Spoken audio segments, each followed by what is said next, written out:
Welcome to BACKtalk, the premier podcast from Successful Black Parenting Magazine, featuring in-depth conversations and expert insights on crucial topics for Black families. We are ranked one of the top 4 Black family podcasts on FeedSpot and number 1 on Million Podcasts. This is our special broadcast of Black Mom Influencers Unplugged, and I'm your host, Janice Robinson-Celeste. If you like our content, I invite you to join our online community, our village of like-minded parents over at the Black Parenting Academy by Successful Black Parenting Magazine. I will post a link during the show. It's a safe place to share your parenting wins, comments, concerns, or to just get help with parenting challenges. So stay tuned. Right away, we're going to come right back right after this message.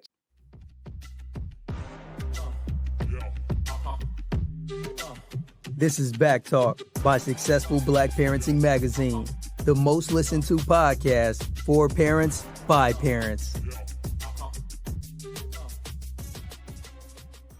Hello, everyone. Thank you for tuning into BACKtalk by Successful Black Parenting Magazine, your go-to podcast talk show for parents. Share our podcast with your friends. Shout it out to your followers because sharing is truly caring. And don't forget to use hashtag BACKtalk when you post.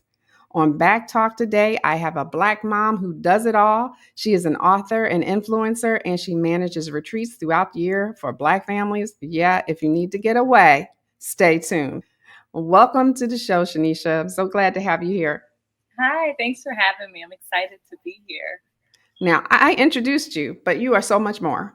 So let's start by letting you introduce yourself to our audience and tell us who you are and what inspired you to create all the wonderful things you do, like the Black Moms blog and the self-care retreats. So who are you, Shanicia? So my name is Shanicia Boswell. I am Shanicia Boswell Jones. I just got married, so I'm also relearning my married name. I am the founder of Black Moms blog, which is what I'm mostly known for. I started that platform almost a decade ago. I think it's been about 10 years. My daughter was 2 and she's getting ready to turn 13. And a big part of me starting that platform was to bridge a connection between Black mothers that felt like they didn't have community. And I always say, like, saying that now probably sounds like a foreign concept because everywhere you look online, you see Black community. But I'm sure you can attest to this. 10, 12 years ago, this didn't exist. And so a lot of times you saw Black mothers that were, if they were kind of popular, they were kind of weaving their way into white spaces to be deemed acceptable. And I wanted to create a space within the already marginalized space of motherhood so that we could feel seen and really just talk about the qualms of Black motherhood that relates to things like hair care, single Black motherhood, which a lot of us, I think somewhere around 51% of us face, and also young motherhood. At the time, I was living in an apartment, without a car, and, just kind of, my life didn't look like what I was seeing online. So I wanted to create a space for that.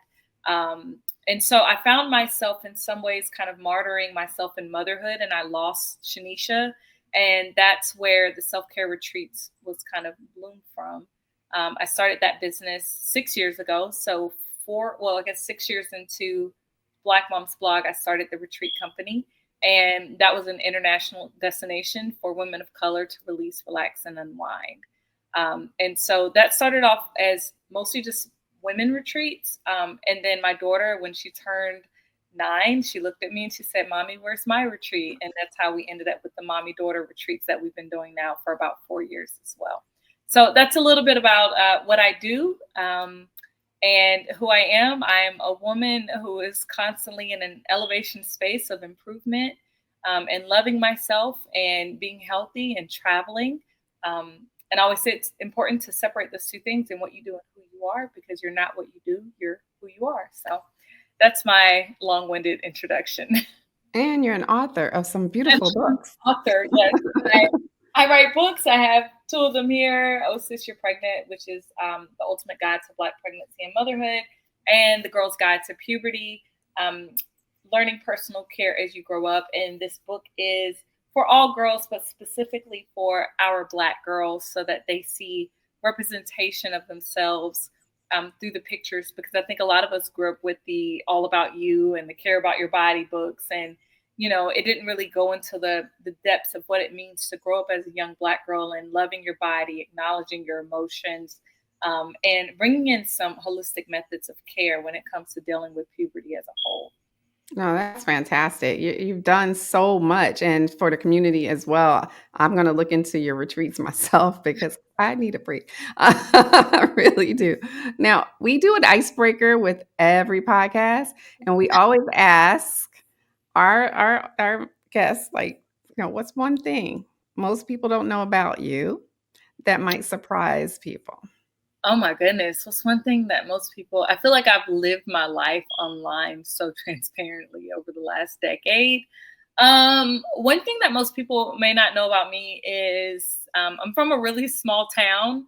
I didn't get on an airplane until I was 18 years old, which is always funny because I travel so much now. I think the year before last, I clocked it at 52 times that year I had been on a plane and flown somewhere. And so I had never been on a plane until I was 18.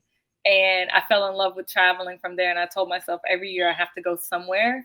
And I think that was kind of like it may seem very small, but almost like breaking a generational curse, as being this young Black girl that had never left her small town and moving to Atlanta and making my life what it is now. That includes so many, a big part of that is travel. And so not a super exotic fact, but that would be what I would share. No, that's great. No, that's busy, and it's a good busy. But like you said, then comes the retreats, right? Exactly. So let's go back to the book, your Mhm. Girl's Guide to Puberty, because that's a game changer.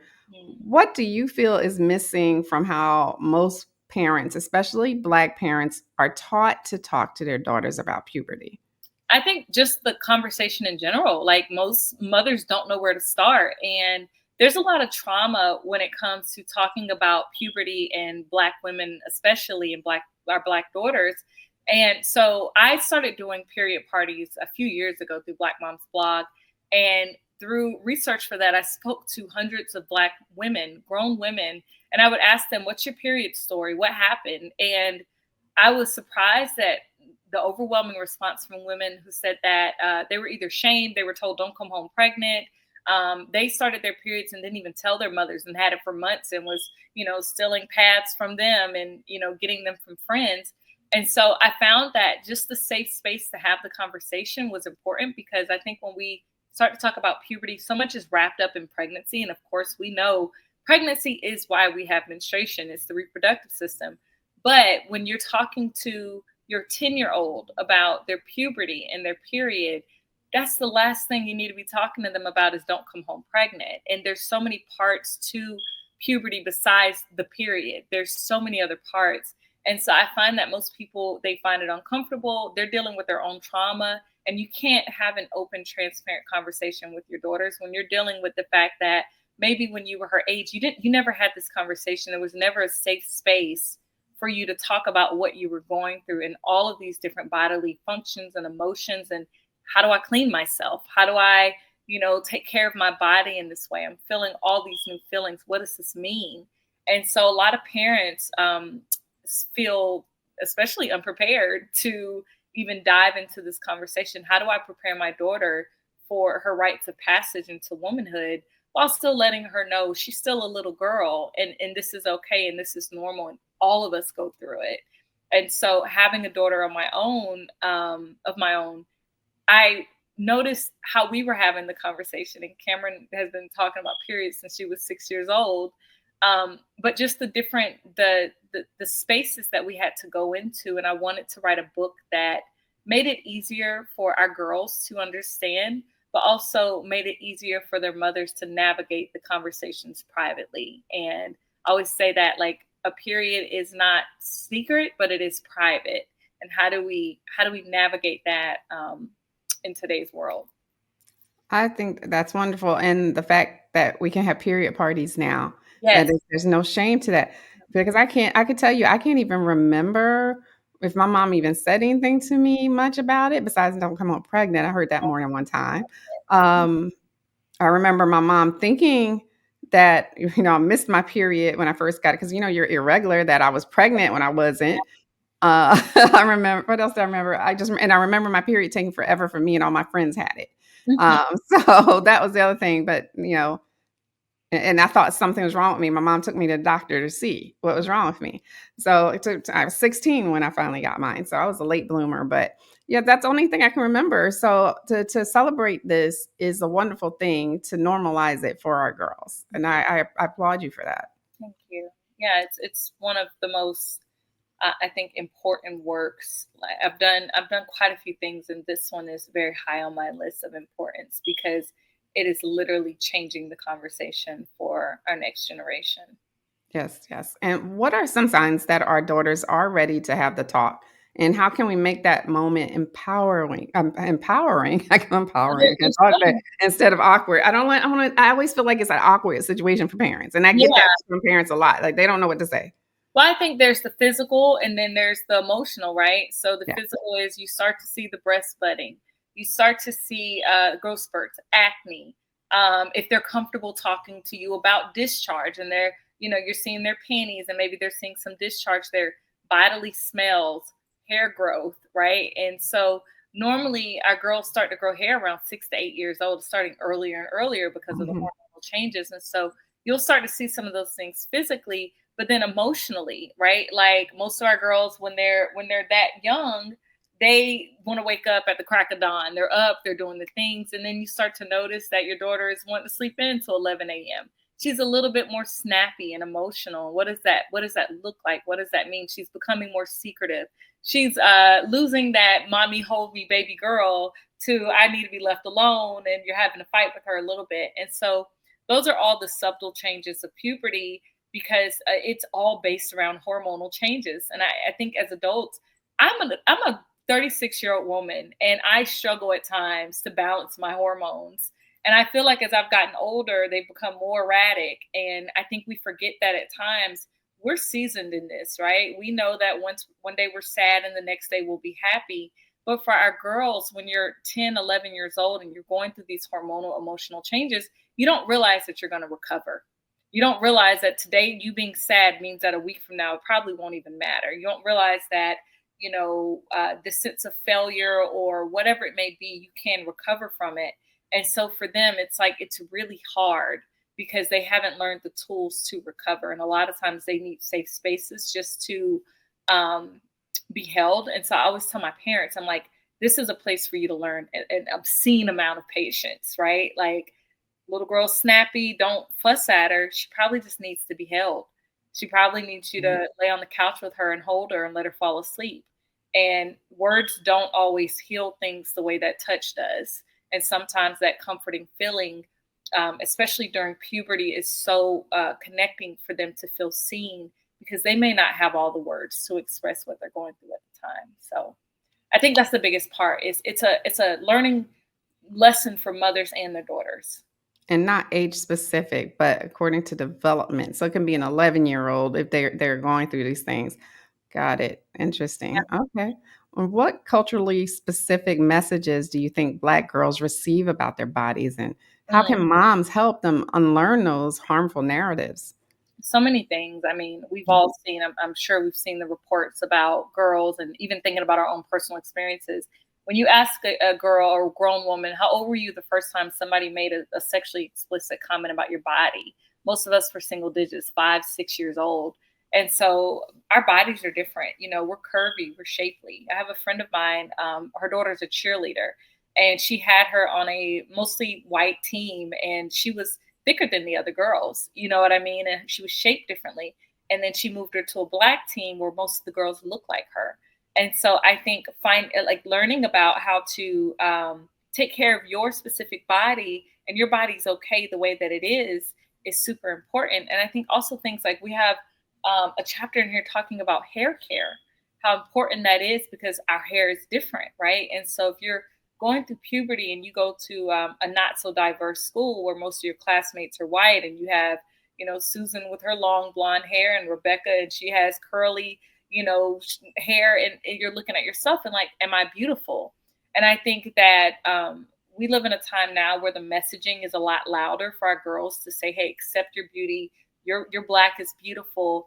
But for us, we didn't really have that. So we were fighting going through puberty with everything around us, especially now, even with social media for our girls and seeing other images of other people and placing it against themselves. Is this, do I look okay? How do I deal with myself? And I think about if we would have had social media as we were going through this super vulnerable time, how hard it would be to navigate self-identification. Who am I? Is it normal that my hair is like this? Mhm. And I love to see now a lot of our Black girls now have natural hair. That wasn't a thing for us. We had perms at 4 and 5 years old and That's hot right. combs. And I think that's the biggest cultural difference. I can say hot combs, you know exactly what I'm talking about. Oh, absolutely. Absolutely. Burnt ears. I mean, we know Yeah, about those things, you know? yeah. Yeah, unfortunately. But you do rituals and affirmations for these girls at your retreats. So, what's the importance of that? I'm sorry, repeat the What question. is the importance of these rituals and affirmations that I understand you do with the retreats, and even I would think, just to encourage parents to do it on a daily basis. So, teaching self worth is the greatest thing you can teach your daughters. And I don't even mean to be as explicit when I say this, but growing up, sex ed, we learned about abstinence and celibacy. Mhm. Don't have sex. They don't tell you why, they just tell you don't do it. And I've always believed it's more important to teach a girl her self worth and teach her love. And in that, you're going to find that she grows into a young woman who makes great decisions. And so, matter of fact, we just had a mommy and me retreat a few weeks ago, and one of the women there said something so impactful. She talked about when she was younger that she was raised by her mother and her father, and she was also raised by her grandparents. So she not only had love from her core family, her mother, her father, and her siblings, she also had communal love from those people around her and how important community is, especially for us as Black people. It's our birthright. So how our ancestors thrived in community. And Mhm. so teaching our daughters self-worth and love and knowing they have multiple spaces to go to is super important. So on the retreats, a part of our mission, of course, is joy and fun and laughter, but we also have some very heavy, deep workshops that center around community. And I tell my moms, I'm like, your daughters are learning through you how to have sisterhood. And so you see, we normally have about 24 to 25 people and about 10 to 12 sets of mothers and daughters. And the way that these girls get together and they just naturally form their friendships and they're running around because we stay on a private resort. It's just us there. And they feel the freedom. They take their shoes off on Monday. They don't put them back on until Friday. And a lot of the moms, when they're signing up, they're worried. They're like, is my daughter going to get along? She's 16. Is she going to bond with the 8-year olds? And you see how naturally occurring it is for us to find sisterhood and community. And it's other things, outside forces that kind of tear that apart. And so a big part of our ritual work in our workshops is communication. How do we open up communication between our moms and our daughters? And surprisingly enough, it's always the moms that have the issue. It's the moms wanting to censor their daughters and not have them show up a certain way or say certain things. And so one of our workshops we do is called I'm Sorry, I Love You. And it's an eye gazing workshop where the moms, at the end of it, they write letters to their daughters saying, I'm sorry. And the daughters write letters saying, I love you. And when you really think about that, when it comes to parenting, as mothers, sometimes we feel like it's super thankless, right? Like, your kid loves you, but you need to hear that, like, I love you. But in reverse, sometimes our daughters need to hear, I'm sorry. I'm sorry Mhm. for working too much. I'm sorry for not listening. I'm sorry for not having enough space. And opening up that communication. How do we communicate? How do we look at each other and talk? Because eye contact is so essential to communication. And so those are just some of the tools that we utilize on the retreat and to put into your toolbox and go home and create this space at home, especially right before school starts. And that's why the retreats are done at the end of July. So it's going into that new school year, going back home and feeling like I can communicate with my mother and she's going to listen. And the mother saying, I need to slow down a little bit and spend more intentional time with my daughter. That is a beautiful ritual to do, even at home for our listeners right now. So I think that's something we should all adopt because we don't always hear sorry from our parents. And people who are listening can just think back and even try to think of a time when their parent said, "I'm sorry." It's few and far. probably rare, if at all. I've heard it. Yeah, yeah, so that's really good. I like that idea. Now, where do these retreats take place? Like, where are they? So for our women's retreats, we have them all over the world. We've had them in Bali. We just did one this summer in Spain. Last year we did Amalfi Coast, Tuscany, Italy. We've done Mexico. We've done Jamaica. I mean, just all over the place. Our mommy and daughter retreat typically takes place in Colombia. It's our flagship retreat location in Santa Marta. I think that it's especially important because those are more workshop based. They're in one location. We normally do one excursion, but we are doing 1 to 2 workshops a day. And so I always say it's like 6 months of therapy in 5 days. Heavy communication, lots of tears, lots of laughter. But our mommy and me retreats are typically in Colombia, South America. That is fantastic. So, because some kids never have left the country before, so to go on an international flight Yeah. is a whole new experience to put it in your bag. I love that. And they're also learning self-care. Yeah. For my moms, I tell them you can't know peace if you don't teach your children peace. And so they're learning breath work. They're getting massages on the beach. They're being catered to and their meals are being prepared for them. They're drinking fresh juice.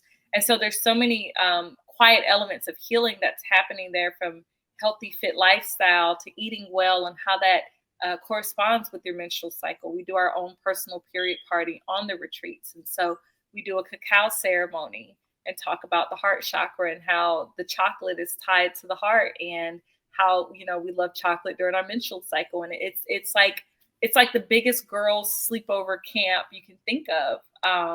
And it's also a space for the moms to connect with other mothers, because at home we're so kind of tied up in our world that we've created for ourselves, that you're realizing that you don't even have the time to stop and pause. And when's the last time you sat down with another group of moms for 5 days straight and just got to ask, like, is this normal? Is your daughter going through this? And it being a safe space to be able to express some of those things amongst other Black mothers. Right. Let's switch gears to your book, Oh Sis, You're Pregnant. First of all, the title is awesome because I would know it as a Black book as soon as I read the title, because it speaks to me, right? Oh Sis, You're Pregnant, right? I love that. So you did great with the title for sure. Thank you. Now, you wrote this book for you. What inspired you to write a pregnancy guide specifically for Black women? And what is in there that's different for Black moms who might be pregnant right now or are thinking about getting pregnant that might want to get your book? Oh my gosh, our entire experience is different, right? Like there's so many things. Like I wrote this book as a way of what I felt like I needed. And like most of us, I got pregnant and I picked up the What to Expect When You're Expecting, and all of it I found to be very informational, but also very it lacked like sisterhood conversation. It lacked a realness that I was looking for. And so what I did with Oh Sis, You're Pregnant, while it contains that necessary information, we talk about the stages of pregnancy, what to expect, some of the things you need to look out for. But I also wanted to take out a lot of the fear around Black motherhood. And I think over the years, we've really developed a lot of fear, and it's rightful. It's rightful and just, knowing the Black maternal, health rates, and how Black women do tend to die more in this country from childbirth than our counterparts. But that became so loud in the conversation that I remember reading comments from women that were like, I'm deathly afraid to give birth. I don't want to die. Mm-hmm. And I think while those things should be acknowledged, there's so much beauty and joy to pregnancy and motherhood, and also the fun parts. And so we include a lot of things in this book. We have the informal conversations with, or the informational conversations with birth workers and midwives and doctors and lactation consultants. But it's also the fun things, like, how do I find my Black social media mom tether? Am I the Zoe Kravitz mom? Am I the party like a rock star mom? Am I the Christian mommy? How do I announce to the world that I'm pregnant? What's my gender reveal look like? How do I manage my debt? How do I handle conflict with my own mother as I'm going through, this process of pregnancy? there's a chapter in there for fathers that I wrote with Anthony Hamilton, and speaking to our dads about what that looks like to show up for their wives, girlfriends, or partners as they go through pregnancy, and how they can be more supportive. And then one of the most important chapters to me is at the end. And it's about getting your thing back. You know what I mean? Because you're a mom now, but you were a woman first, and how important it is not to forget that, and not to just walk around in the milk stained, breast stained, t-shirts, but getting our sexy back and rediscovering our bodies after childbirth. And so I felt like there were much deeper conversations that were always missing from this space. And that's what I worked to include in Oh Sis, You're Pregnant. That's fantastic, because and also because your retreats also touch on the getting yourself back, because we lose ourselves, don't we? We give our all to our kids because they're the most precious thing to us. We would give our lives for our kids, but we got to also find ourselves again, and it's a different self, but it's ourselves, and to see some kind of recognition from before we Yeah. had kids, that's all important. So glad you touch on that. I really am. I really am. Time. I mean, it took me about 3 years, and I talk about self-care a lot. I feel like in all of my businesses, self-care is the crux of my business. And self-care isn't the fluffy, cucumbers on eyelids and, going to the spa every day. Self-care, especially for me at the time that I was relearning myself after pregnancy and motherhood, was getting in the gym and loving what I saw in the mirror, working out 5 days a week.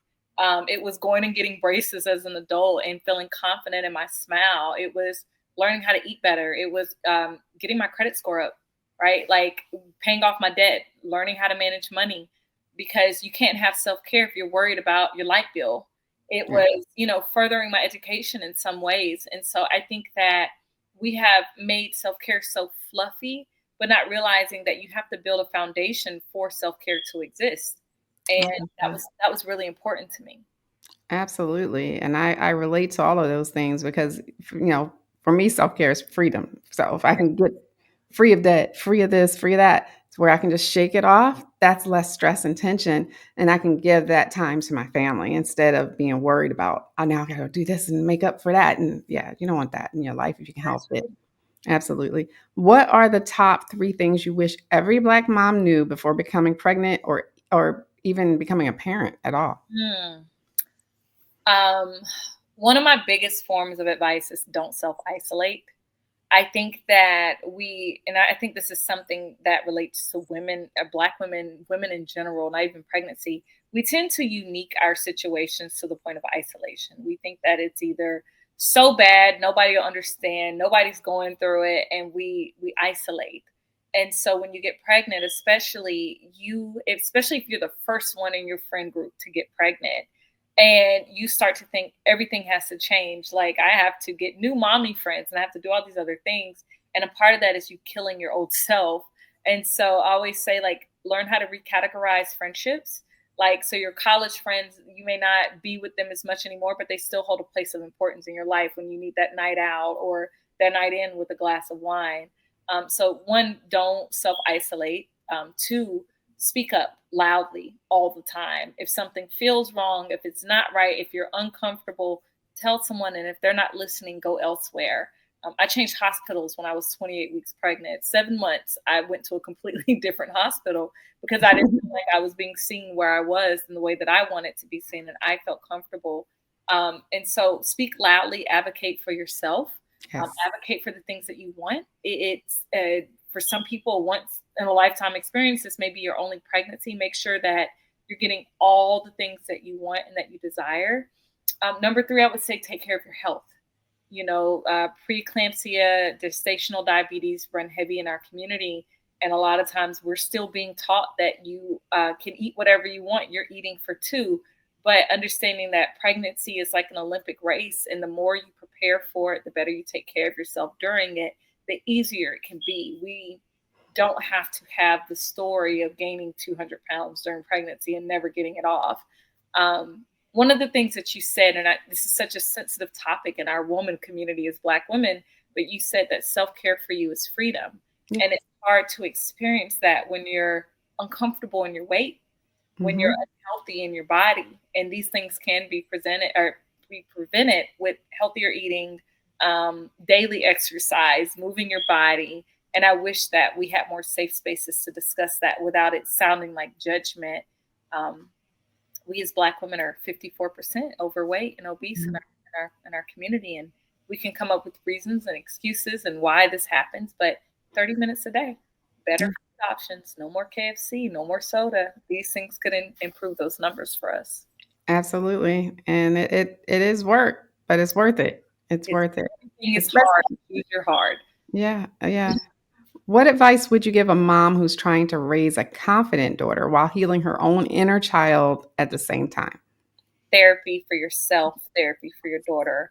A lot of us grew up in households that were do as I say, not as I do. Mm-hmm. And these children are way too smart for that. Way too smart. They're way too smart. Access to way too much. And that type of learning and teaching does not apply anymore. You need to show your daughter how to be great by being great yourself. You need to show your daughter what it looks like to choose yourself in bad situations, how to take care of yourself, how to make great decisions. And we are our daughter's first superheroes. They think that we are Beyonce. All of our girls think not Beyonce. Okay, they're Blue Ivy, we're Beyonce. And so you have the beautiful gift of being Beyonce to your daughter. So she's about 14, 15. Then all of a sudden you're the enemy. But a big part of that is showing her what it looks like to be a good human, And so we teach now, do as I say because I also do, versus what some of us were raised to believe. And so if you're dealing with your own childhood trauma, which all of us are in some variation, right? Like, heal your shit can be better for your daughter. And it's not your child's job. It's just my own personal belief. It's not your child's job to help you heal your shit. That is your job to heal yours so that you can show up for them. And a big part of that, going back to that, I'm sorry. We're human. We're going to have bad days. I've had days when I am raging through the house like a lunatic. And I have to sit down with my daughter and say, this is not because of you. Mommy's having a day. Mommy needs space. I love you. Can you go read a book? Can you give me some space? If I was snappy, I'm sorry. I'm having my own emotional breakdown right now.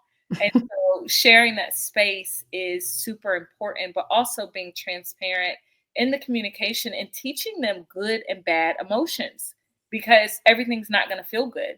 And so you're trying to shield them from that truth and not teaching them, this is what mommy looks like when she's not doing well. And I might need a glass of wine and a hot bath. I don't know. Mommy needs to go run around the park. I don't know. But being honest with your girls about what that looks like, because she's developing into you. I believe that trauma skips a generation. You normally become the thing that you were traumatized by, or the opposite, right? So like if you had I'll use my own personal example. I had a very codependent mother, and it bothered me, and I became hyper independent. In turn, my daughter is super codependent, right? So you become the thing that you needed, but in doing that, you're going to cause some sort of trauma to your kid. Hopefully it's not horrible, but you can't avoid it. Trying to perfect parenthood is the easiest way to be a bad parent, because it's not going to be perfect. And our kids we're here to lead them and guide them, but they're their own people. You can't force them to be anything. So that would be my advice, if that's what that is. So that's great advice. Absolutely great advice. I love what you said. Do as I say because of what I do. Is that how you put it? And I think leading by example is always the best way to show our children how to mature and become adults, and to become independent. So that's perfect. And I hope everyone takes that to heart. Don't just say, do as I say because I said so. Yeah, these kids want to know. My daughter has literally asked me why, to the point where I've said, because God did it. I don't know. And I mean, she has, well, feel that. Why is that? And why? And I'm like, God, I don't know. God says so. And that's also a fun game to play, even with yourself. If you're going through a problem, and there's normally some like super surface reason, like I don't know, an example. Like, what's a problem you feel like you've had recently, like lately you've been dealing with in yourself? For with our oldest daughter, well, not my daughter, it's my granddaughter. It's our granddaughter that lives with me. I live with my grandkids, so um, I think she's just started talking back, but in the sense of, and I'm not mad about it because she's defending herself. Like, Mhm. you know, you walk by her, if you can't go like move or excuse me like that. Mhm. Don't push me out the way. You know, Mhm. good. I'm okay with that because she's right. She's standing up for herself. But that's something we're dealing with. But she is standing up for herself, but sometimes not saying things the way she should say it to an adult. Yes. Maybe, you know. We had to correct her on how to say it. We love you defending yourself, but this is how Right. you say This it. is how you say it in a Yeah. respectful manner. Yeah. I think even with her, if you ask her why she's doing that, her first response is gonna be something surface. "Well, you were in my way." "Okay, Mhm. why do you feel like I was in your way?" "Well, you were in my way because I was walking this way and I saw you and you didn't move. Why do you feel Mhm. like I should move?" "Well, because I'm following this direction." And you get down to all these things and it becomes authoritative. "Well, I feel like I'm right." "Well, why do you feel like you're right?" And you keep going, and the basis for most people is, I don't feel seen, heard, or appreciated. I didn't feel talked to as a child. I didn't feel like, it always gets down to like that inner working. um, and so finding that line of questioning to get a person to define, why are you being this way? Like, I really want to know. Like, it's not just I'm in your way. Why are you mad at me? And she's going to tell you something from 2 weeks ago that you said or did that's probably still in Mhm. her conscious that she got an attitude problem about. Right. And so, that's good parenting or good grandparenting or however you want to label it. Mhm. It's not putting them And in they don't forget. They do a not forget. yeah, That's the thing. get it out of them. You can't put them in timeout enough. You can't take the things away.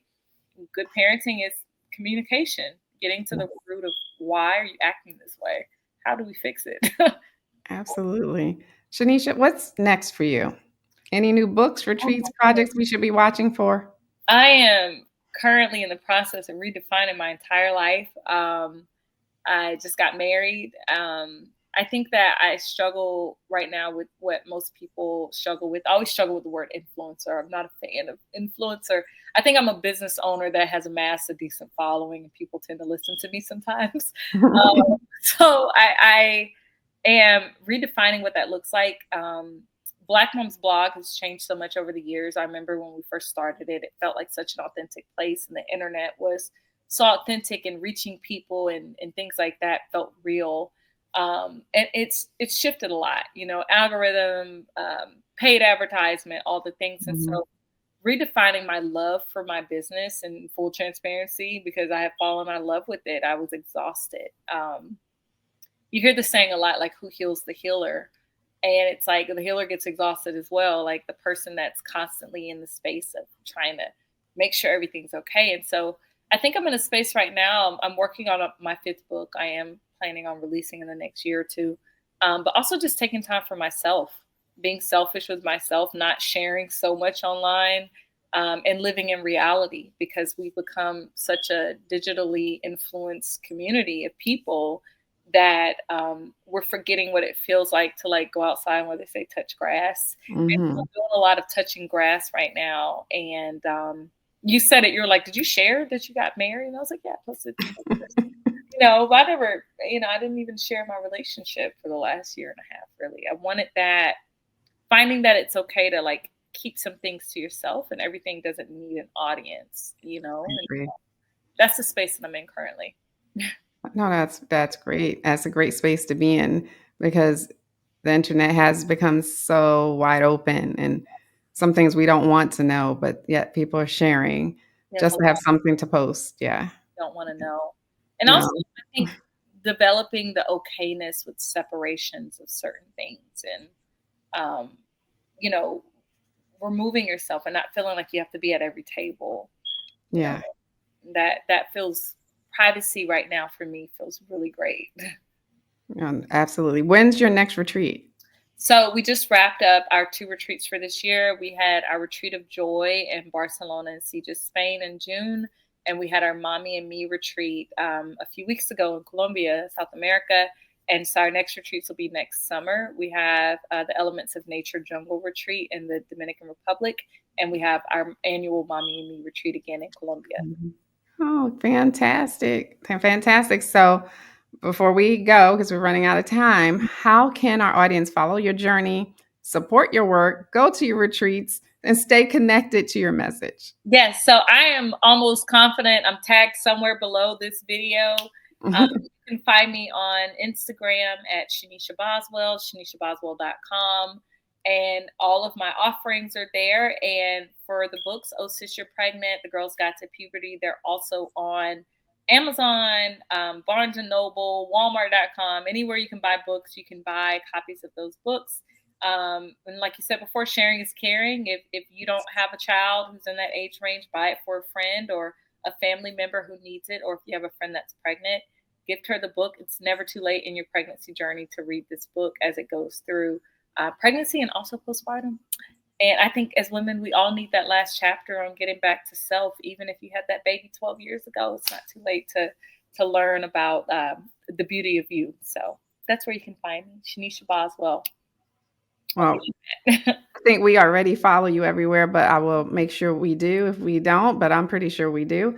And I'm going to ask my audience all to follow you as well. So you guys keep up with this. This is good stuff. It's positive energy. It's everything we need to just like recharge. So I appreciate you, Shanicia, for coming on the show today. Thank you so much.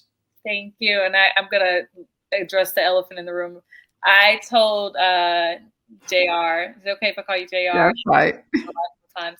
I'm keeping it real black. I have a smoke detector that's beeping in the back. I tried to find it before our podcast. I couldn't find it. I don't know which one it is in the house. So if you hear that beeping, just know that I am a Black mom. That's okay. See, I'm the opposite. Like I would have knocked those things down one by one with a broom handle. I can't deal with it. It's that just chirpy part of the white noise. I can't do it. And then another one went off, and I don't even know what to do about it. So I'll change it in a few months. I don't know. Well, good luck with that one. Good luck with that. But thank you again. Thanks for having me. No problem. Anytime. And a big shout out to all of you watching us on BACKtalk by Successful Black Parenting Magazine. Be sure you follow us on social media. Click everything, the follows, the likes, the ads. Even if you don't buy anything, just click on the ads. It all helps us. And until next time, I wish you all the best and much success. Take care, everyone.